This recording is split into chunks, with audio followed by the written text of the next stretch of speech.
Hi, thank you for clicking on the video, and I hope everyone is doing really well. And a new study out just this morning shows more than a third of all teenagers in this country have tried to lose weight in the last year, a significant increase from years past. And as someone who was a teen dieter, I definitely know the dangers and where a simple diet can lead, where like bad extremes it can lead to. I think most teenagers and children who choose to diet on their own or are put on a diet, I don't think they are doing it correctly.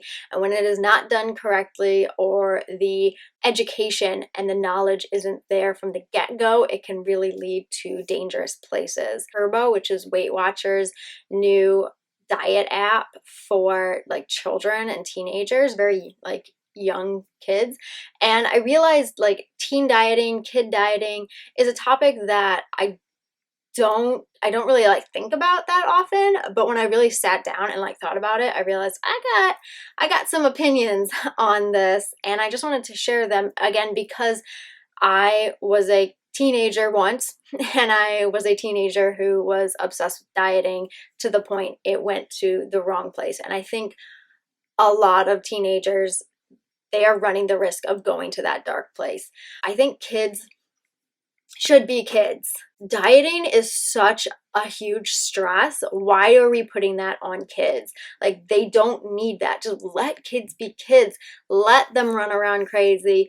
Don't be so strict on them when it comes to food. Teenagers specifically, I feel like a lot of them think weight loss equals confidence, and it doesn't. You can lose 20 pounds, you can lose 10 pounds, you can drop a dress size. If you had low self-esteem and low confidence before, chances are you're gonna have low self-esteem and low confidence at a smaller dress size. Like, numbers do not decide your confidence level, your worth, and none of that. If you can learn to love yourself at a larger weight or a bigger dress size or whatever, if you can learn to love yourself and accept yourself and have a positive outlook on how you look, how you feel, and build confidence in that situation, when you lose weight, it's going to remain. If you don't work on yourself and you just lose weight, you didn't put all the work into you. You just put it into losing weight, and you should have been putting energy into your mental health. When it comes to kids, I'm sure it's hard to see your child eat unhealthy, become, overweight. In some cases, very small children are becoming morbidly obese. And I'm sure as being the parent of that child, I'm sure it's so difficult to see that happen and feel almost like helpless, like what can I do? And so you jump to this like huge extreme of like putting them on like a diet or using like an app like Kurbo to kind of like teach your kid how to eat healthy, rather than you teach your kid by example how to eat healthy, or just discipline your kid. Like, if a kid throws a tantrum because they want something, but that's not the best choice for them, sometimes you just have to let that kid scream and not give them what they want. Don't give in. Restricting them is not the solution either. Like, they throw a tantrum and you give in every single time they throw a tantrum and they want like junk and stuff. It's not about always saying no. Teach them why you're saying no. Teach them, I'm not saying no, you can't eat. I'm saying no, you can't have this certain thing. Let's try something else. Let's find something else that you might like. Broadening their understanding, their education, and broadening their like palette and like trying new things. Overindulgence obviously is not the answer. Always saying yes is not the answer, but restricting and limiting them isn't the answer either. So the Kurbo app uses the like good or bad scale when it comes to food, which is terrible. Being taught at a young age that certain foods are good and certain foods are bad can subconsciously create the idea that when I eat good foods, I am good. And it creates the idea that when I eat bad foods, I am bad. It's kind of like when you hear an adult saying when they're eating cake, oh, I'm being so bad. You're not being bad. The food is not bad. Where did that idea come from? And it came from cake is bad, therefore I'm being bad when I eat it. So when you label foods good and bad, that creates a moral standing with the food and then can be projected later onto the individual by themselves. And that's where that I'm a bad person because I eat bad food. Essentially, that leads to low self-esteem. The formative years of a individual can literally tell you how you're going to think as an adult. The information that you take in, the things you are exposed to, your formative years are going to basically translate into how you handle adult situations later in life when you're an adult. So if you're being taught a value system of good and bad when it comes to food, that translates into the value of you as a person later in life. And it's almost like, where did this idea come from? And it's like, if you dig back into like the first few years of your life where you could really like, you're conscious and you're cognitive and everything of your surroundings and really aware, you'll start to realize maybe you were picking up on things your mom was saying. You're picking up things like you heard your teacher saying, you heard things your friends' parents were saying when it came to food, and your brain was storing all of that for later use. So when a kid is taught a food is bad, they have two options. They either fear it and avoid it, or they want it more. And that can lead to the development of like binge eating disorder later in life. When like a kid like goes to college or moves out on their own, they're no longer a kid, they're an adult. They have to feed themselves. And they've been taught their whole life that certain things are not bad, we don't eat those things, and now suddenly they have control, not their parents. So they get to decide what they eat. And they've never had these things, but they've always like wanted to, because they were like, it's like the forbidden fruit. It's like, kind of want to try it. There's more of a chance that they're going to eat those things and overeat on those things, kind of like to make up for lost time. When this value system is in place, that can develop into an association with certain foods and certain feelings. This association of negative feelings with the idea that certain foods are bad. And that is a terrible value system. And that's a terrible scale to follow, because it's just not true. Because a food cannot be good, a food cannot be bad.